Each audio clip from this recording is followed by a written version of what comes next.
No princípio, criou Deus os céus e a terra. A terra, porém, estava sem forma e vazia, havia trevas sobre a face do abismo, e o Espírito de Deus pairava por sobre as águas. Disse Deus: haja luz, e houve luz. E viu Deus que a luz era boa, e fez separação entre a luz e as trevas. Chamou Deus a luz dia e as trevas noite, houve tarde e manhã, o primeiro dia. E disse Deus: haja firmamento no meio das águas e separação entre águas e águas. Fez, pois, Deus o firmamento e separação entre as águas debaixo do firmamento e as águas sobre o firmamento, e assim se fez. E chamou Deus ao firmamento os céus, houve tarde e manhã, o segundo dia. Disse também Deus: ajuntem-se as águas debaixo dos céus num só lugar, e apareça a porção seca, e assim se fez. A porção seca chamou Deus terra e ao ajuntamento das águas mares, e viu Deus que isso era bom. E disse: produz a terra relva, ervas que deem semente e árvores frutíferas que deem fruto segundo a sua espécie, cuja semente esteja nele, sobre a terra, e assim se fez. A terra, pois, produziu relva, ervas que davam semente segundo a sua espécie e árvores que davam fruto, cuja semente estava nele, conforme a sua espécie. E viu Deus que isso era bom, houve tarde e manhã, o terceiro dia. Disse também Deus: haja luzeiros no firmamento dos céus, para fazerem separação entre o dia e a noite, e sejam eles para sinais, para estações, para dias e anos. E sejam para luzeiros no firmamento dos céus, para alumiar a terra, e assim se fez. Fez Deus os dois grandes luzeiros, o maior para governar o dia, e o menor para governar a noite, e fez também as estrelas. E os colocou no firmamento dos céus para alumiarem a terra, para governarem o dia e a noite e fazerem separação entre a luz e as trevas, e viu Deus que isso era bom. Houve tarde e manhã, o quarto dia. Disse também Deus: povoem-se as águas de enxames de seres viventes, e voem as aves sobre a terra, sob o firmamento dos céus. Criou, pois, Deus os grandes animais marinhos e todos os seres viventes que rastejam, os quais povoavam as águas, segundo as suas espécies, e todas as aves, segundo as suas espécies, e viu Deus que isso era bom. E Deus os abençoou, dizendo: sede fecundos, multiplicai-vos e enchei as águas dos mares, e na terra se multipliquem as aves. Houve tarde e manhã, o quinto dia. Disse também Deus: produz a terra seres viventes, conforme a sua espécie, animais domésticos, répteis e animais selváticos, segundo a sua espécie, e assim se fez. E fez Deus os animais selváticos, segundo a sua espécie, e os animais domésticos, conforme a sua espécie, e todos os répteis da terra, conforme a sua espécie, e viu Deus que isso era bom.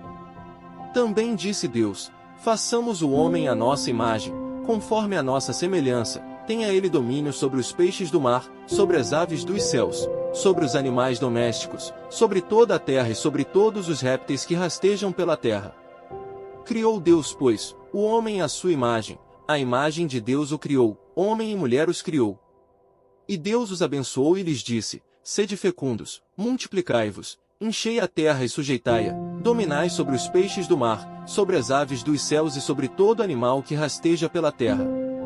E disse Deus ainda: eis que vos tenho dado todas as ervas que dão semente e se acham na superfície de toda a terra e todas as árvores em que há fruto que dê semente, isso vos será para mantimento, e a todos os animais da terra, e a todas as aves dos céus, e a todos os répteis da terra, em que há fôlego de vida, toda a erva verde lhe será para mantimento.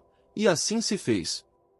Viu Deus tudo quanto fizera, e eis que era muito bom. Houve tarde e manhã, o sexto dia. Assim, pois, foram acabados os céus e a terra e todo o seu exército. E havendo Deus terminado no dia sétimo a sua obra que fizera, descansou nesse dia de toda a sua obra que tinha feito. E abençoou Deus o dia sétimo e o santificou, porque nele descansou de toda a obra que como Criador fizera. A formação do homem.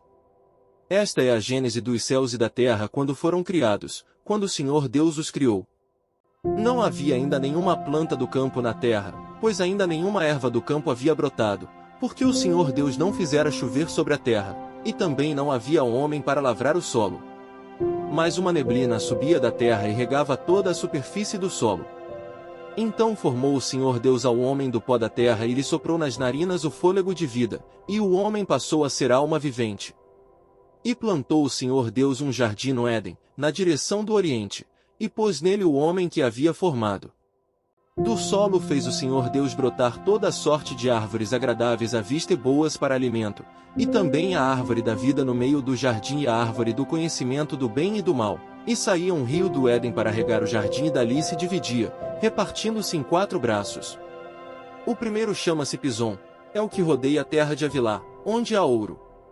O ouro dessa terra é bom, também se encontram lá o bdélio e a pedra de ônix.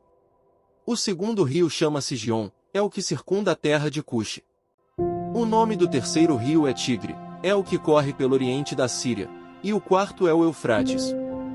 Tomou, pois, o Senhor Deus ao homem e o colocou no jardim do Éden para o cultivar e o guardar. E o Senhor Deus lhe deu esta ordem: de toda a árvore do jardim comerás livremente, mas da árvore do conhecimento do bem e do mal não comerás, porque, no dia em que dela comeres, certamente morrerás. A formação da mulher. Disse mais o Senhor Deus: não é bom que o homem esteja só, far-lhe-ei uma auxiliadora que lhe seja idônea. Havendo, pois, o Senhor Deus formado da terra todos os animais do campo e todas as aves dos céus, trouxe-os ao homem, para ver como este lhe chamaria, e o nome que o homem desse a todos os seres viventes, esse seria o nome deles. Deu nome o homem a todos os animais domésticos, às aves dos céus e a todos os animais selváticos. Para o homem, todavia, não se achava uma auxiliadora que lhe fosse idônea. Então o Senhor Deus fez cair pesado sono sobre o homem, e este adormeceu, tomou uma das suas costelas e fechou o lugar com carne. E a costela que o Senhor Deus tomara ao homem, transformou-a numa mulher e lhe a trouxe. E disse o homem: esta afinal, é osso dos meus ossos, e carne da minha carne, chamar-se-á varoa, porquanto do varão foi tomada. Por isso, deixa o homem pai e mãe e se une à sua mulher, tornando-se os dois uma só carne.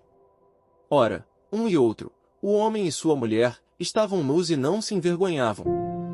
A genealogia de Jesus Cristo. Livro da genealogia de Jesus Cristo, filho de Davi, filho de Abraão. Abraão gerou a Isaque, Isaque a Jacó, Jacó a Judá e a seus irmãos. Judá gerou de Tamar a Pérez e a Zera, Pérez gerou a Esrom, Esrom a Arão, Arão gerou a Aminadab, Aminadab a Naasson, Naasson a Salmão, Salmão gerou de Raabe a Boaz, este de Rute gerou a Obed, e Obed a Jessé, Jessé gerou ao rei Davi, e o rei Davi a Salomão, da que fora mulher de Urias. Salomão gerou a Roboão, Roboão a Abias, Abias a Asa, Asa gerou a Josafá, Josafá a Jorão, Jorão a Uzias, Uzias gerou a Jotão, Jotão a Acais, Acais a Ezequias, Ezequias gerou a Manassés, Manassés a Amon, Amon a Josias, Josias gerou a Jeconias e a seus irmãos, no tempo do exílio na Babilônia. Depois do exílio na Babilônia, Jeconias gerou a Salatiel, e Salatiel a Zorobabel, Zorobabel gerou a Abiúde, Abiúde a Eliaquim, Eliaquim a Azor, Azor gerou a Sadoc, Sadoc a Aquim, Aquim a Eliúde, Eliúde gerou a Eleazar, Eleazar a Matã, Matã a Jacó. E Jacó gerou a José, marido de Maria, da qual nasceu Jesus, que se chama o Cristo. De sorte que todas as gerações, desde Abraão até Davi, são 14, desde Davi até o exílio na Babilônia, 14, e desde o exílio na Babilônia até Cristo, 14. O nascimento de Jesus Cristo.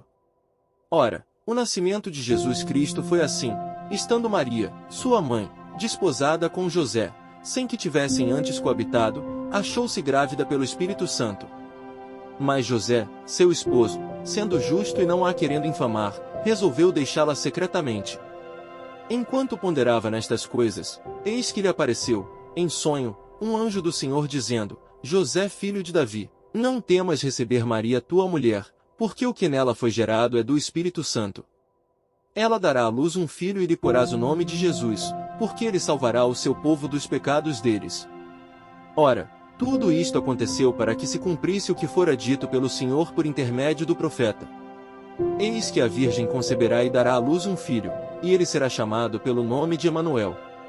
Que quer dizer, Deus conosco. Despertado José do sono, fez como lhe ordenara o anjo do Senhor e recebeu sua mulher. Contudo não a conheceu, enquanto ela não deu à luz um filho, a quem pôs o nome de Jesus. A visita dos magos.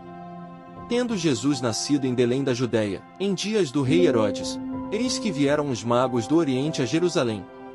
E perguntavam: onde está o recém-nascido rei dos judeus? Porque vimos a sua estrela no Oriente e viemos para adorá-lo. Tendo ouvido isso, alarmou-se o rei Herodes, e com ele toda Jerusalém. Então, convocando todos os principais sacerdotes e escribas do povo, indagava deles onde o Cristo deveria nascer. Em Belém da Judéia, responderam eles, porque assim está escrito por intermédio do profeta. E tu, Belém, terra de Judá, não és de modo algum a menor entre as principais de Judá, porque de ti sairá o guia que há de apacentar a meu povo, Israel.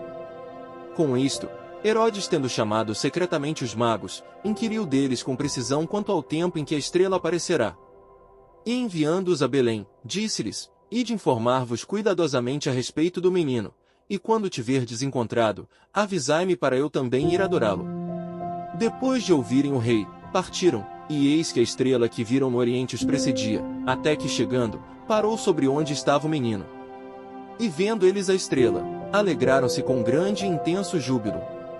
Entrando na casa, viram o menino com Maria, sua mãe, prostrando-se, o adoraram, e abrindo os seus tesouros, entregaram-lhe suas ofertas, ouro, incenso e mirra. Sendo por divina advertência prevenidos em sonho para não voltarem à presença de Herodes, regressaram por outro caminho à sua terra. Os justos e os ímpios. Bem-aventurado o homem que não anda no conselho dos ímpios, não se detém no caminho dos pecadores, nem se assenta na roda dos escarnecedores. Antes, o seu prazer está na lei do Senhor, e na sua lei medita de dia e de noite. Ele é como árvore plantada junto à corrente de águas, que no devido tempo, dá o seu fruto, e cuja folhagem não murcha, e tudo quanto ele faz será bem-sucedido. Os ímpios não são assim, são porém, como a palha que o vento dispersa. Por isso, os perversos não prevalecerão no juízo, nem os pecadores, na congregação dos justos, pois o Senhor conhece o caminho dos justos, mas o caminho dos ímpios perecerá. Uso dos provérbios. Provérbios de Salomão, filho de Davi, o rei de Israel. Para aprender a sabedoria e o ensino, para entender as palavras de inteligência, para obter o ensino do bom proceder, a justiça, o juízo e a equidade, para dar aos simples prudência e aos jovens, conhecimento e bom siso. Ouça o sábio e cresça em prudência, e o instruído adquira habilidade para entender provérbios e parábolas, as palavras e enigmas dos sábios.